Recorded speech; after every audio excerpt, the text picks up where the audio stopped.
सर्वप्रथम मुंबई प्रदेश काँग्रेस कमिटीच्या अध्यक्ष आणि लाडक्या खासदार आदरणीय वर्षाताई गायकवाड यांचे आम्ही सहर्ष स्वागत करीत आहोत. टाळ्याच्या गजरात त्यांचे हार्दिक स्वागत करत आहे आणि मुलुंडकरांच्या वतीने आपले पुन्हा एकदा ताई सहर्ष स्वागत आहे. जोरदार टाळ्याच्या गजरात त्यांचे हार्दिक स्वागत करायचं आहे.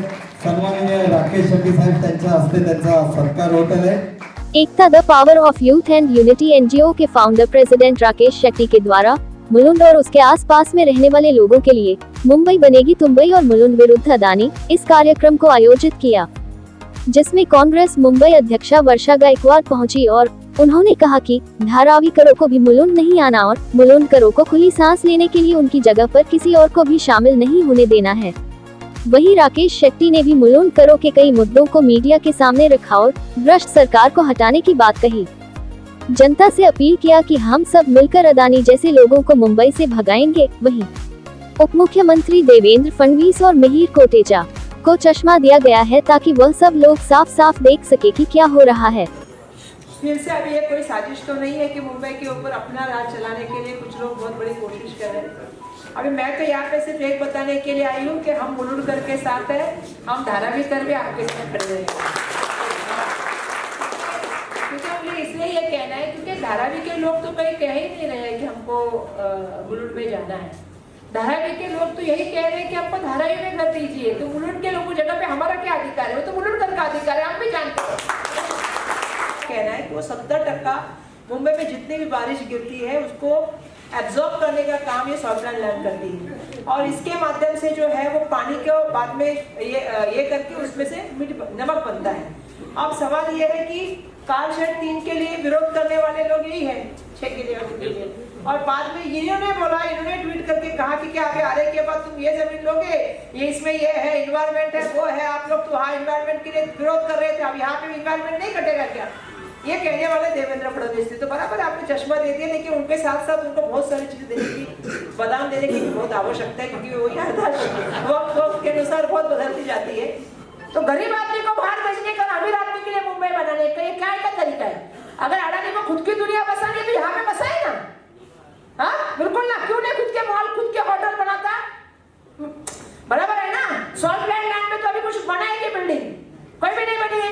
उधर क्या है, दल्लर है, हम खुद जाके आए. देवनाथ में कोई है क्या बिल्डिंग बनी हुई? नहीं है. डंपिंग ग्राउंड है. मुलुंड में क्या है? वो डंपिंग ग्राउंड है. वहां खुद का मॉल क्यों नहीं बनाता? वहां खुद का 5 स्टार होटल क्यों नहीं बनाता? वहां खुद का ऑफिस क्यों नहीं बनाता है? तो गरीब आदमी को भेजेगा, वहां के लोगों से हमारा झगड़ा लगा के रखेगा और खुद आसान जमीन लेके भाग जाएगा. तो ऐसा नहीं होने वाला है. ये बहुत बड़ी साजिश है मुंबई के खिलाफ. एक धारावी के खिलाफ नहीं बोलूंगी मैं ही मुलुंड के खिलाफ बोलूंगी, ना ही मैं भांडुप के बोलूंगी, ना ही कांजुरमार्ग के बोलूंगी, ना ही कुर्ला के बोलूंगी, ना ही मालवनी के बोलूंगी, ना ही देवनाथ के बोलूंगी. मुंबई के खिलाफ साजिश है. एयर इंडिया कॉलोनी की भी 185 एकड़ उनको दी है. भारत नगर में भी उनकी नजर. MSRTC का जैसे आप सीलिंग करके बांद्रा में आओगे लेफ्ट में उनका काम चालू है. तो पूरा मुंबई उनको मुफ्त में दिया जा रहा है. और मेरा सवाल है कि मुंबई के लिए उन्होंने किया क्या है? और जब ये पीएपी का इशू मुलुंड में चल रहा था तब देवेंद्र फडणवीस जी ये मुलुंड में आए मिहिर कोटेचा को सपोर्ट करते हुए और उन्होंने ये मुलुंडकरों को वादा किया था कि मुलुंड में ना पीएपी आ रहा है, ना धारावी आ रहा है, ना ही मुलुंड का 1 स्क्वायर फीट भी जमीन हम अदानी जी को दे रहे हैं. तो आज हम ताई के हाथ से एक चश्मा का फ्रेम है कि एक देवेंद्र फडणवीस और दूसरा मिहिर कोटेचा को हम गिफ्ट करने वाले हैं ताकि ये चश्मा लगाकर वो देख पाए कि मुलुंड की जमीन ये जा चुका है और गौतम अदानी को फ्री फंड में ये जमीन दिया गया है. तो मैं चाहता हूं ताई मीडिया के लिए आप जरा ये एक चश्मा हमने बनाया उप मुख्यमंत्री देवेंद्र फडणवीस जी के नाम पे और मिहिर कोटेचा के नाम पे. पहले उनको जरूरत है.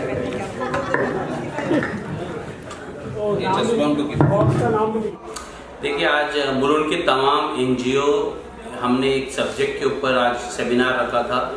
मुंबई बनेगी तुंबई, मतलब मुंबई ये डूबने वाली है और मुलुंड जो है यहाँ पे आप जानते हैं कि एकनाथ शिंदे और देवेंद्र फडणवीस जी ने आखिरी कैबिनेट में मुलुंड का जो सॉल्ट पैन का 125 एकड़ जमीन ये अदानी समूह को दे दिया है।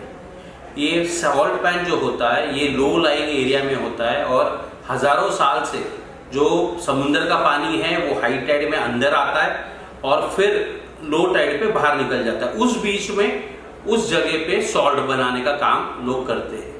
अब अगर जिस जमीन के अंदर हाई टाइड में पानी आता है उस जगह पे अगर बिल्डिंग बनाया गया तो बिल्डिंग समुद्र के पानी में डूब जाएगा। और मुलुंड का अगर आप देखते हो ज्योग्राफिकली तो मुलुंड वेस्ट ये हिली एरिया है और मुलुंड ईस्ट जो है लो लाइंग एरिया है। बीएमसी ने जो 74 पोन मतलब मानसून पोन फ्लडेड एरियाज में मुलुंड ईस्ट भी आता है। आज ही मुलुंड ईस्ट में फ्लडिंग का समस्या है और आज सॉल्ट पैन है इसलिए उस जगह पे पानी जाकर वाटर जो है डाइवर्जन होता है। मगर उस जगह पे अगर कॉन्क्रीटीकरण किया गया, बिल्डिंग्स खड़े हो गए तो ये मुलुंड ईस्ट जो है वो करीबन 4 से 5 फीट पानी में रहेगा और 4 से 5 दिन तक पानी जाने के लिए कोई जगह नहीं रहेगा। इसलिए मुलुंड के तमाम जो एनजीओ है उन्होंने आज इकट्ठा कर उसका विरोध किया। मुंबई कांग्रेस की अध्यक्षा वर्षाताई गायकवाड़ जो सांसद भी है, धारावी की आमदार भी है, उन्होंने इस कार्यक्रम में शिरकत किया।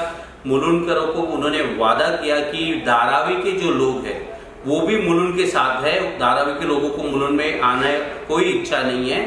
धारावी के जो लोग हैं वो धारावी में ही बसना चाहते हैं, वहीं पे उनको उनका घर चाहिए और इसलिए कार्यक्रम रखा गया और बहुत ही सक्सेसफुल कार्यक्रम रहा और मुलुंड के तमाम अलग अलग एनजीओ ने इस पर शिरकत की। सर, जिस तरीके से आज चुनाव आयोग द्वारा डेट भी डिक्लेयर कर दिया गया है, किस तरीके से कांग्रेस की तैयारी रहेगी और खास करके आप मुलुंड और यहाँ के रहीवासियों में काफ़ी लोगों की पसंदीदा एक शख्स हैं, तो किस तरीके से काम करेंगे उनके लिए और चुनाव में किस तरीके से आपको देखा जाएगा?